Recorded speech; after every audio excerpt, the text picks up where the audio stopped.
This is an ACU Centre for Liturgy podcast. Speaking of liturgy, do you know much about the Eastern Catholic churches in Australia? Father Peter Slack, the Chancellor of the Diocese of Lismore, Australia, and the Associate Judicial Vicar of the Inter-diocesan Tribunal of Sydney, talks about the growth of these communities and invites us to learn more about the Eastern Catholic tradition in Australia.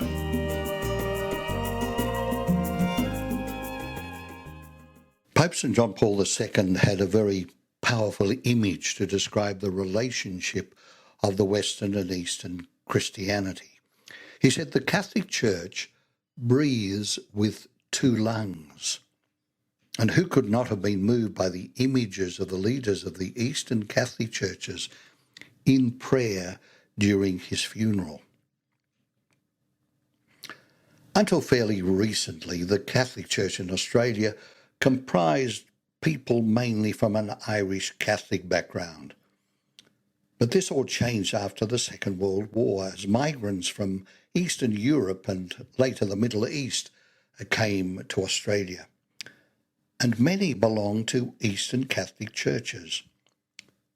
But they were often scattered throughout Australia in a predominantly Irish Catholic culture, and found themselves without the opportunity to celebrate the sacraments according to the liturgical traditions of their own churches. They often anglicised their names, and their children were unaware that they were members of an Eastern Catholic church. For all intents and purposes, they were Latin, and yet they were not.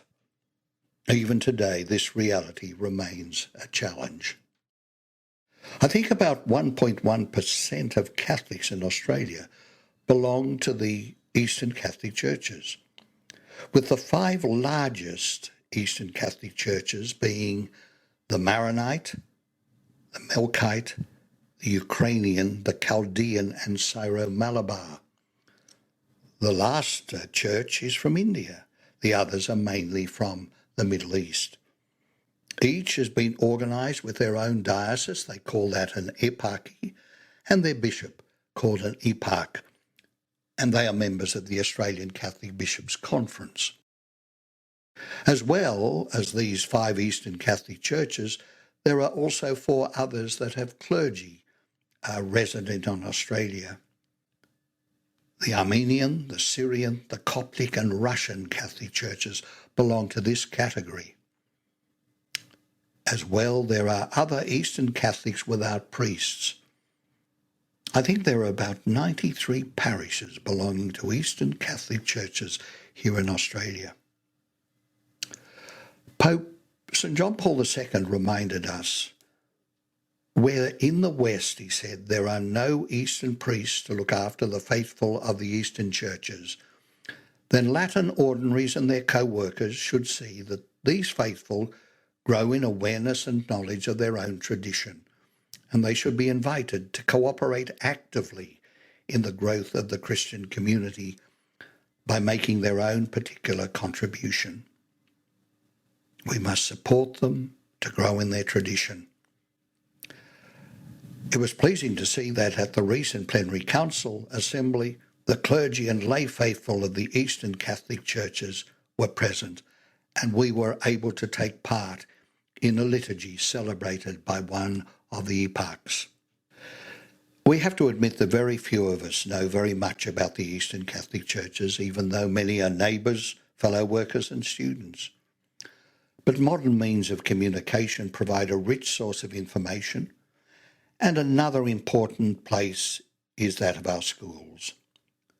But I've also thought that there should be a display in our Latin churches showing the worldwide Catholic Church. We should pray for each other in the universal prayer at Mass and learn something about their saints. In this way, we truly would be a church that breathes with two lungs. That was Father Peter Slack with Breathing with Two Lungs, an exploration of the Eastern and Western Catholic Church in Australia. The ACU Centre for Liturgy, which provides pastoral formation in liturgy across Australia and beyond, is pleased to provide this podcast, Speaking of Liturgy.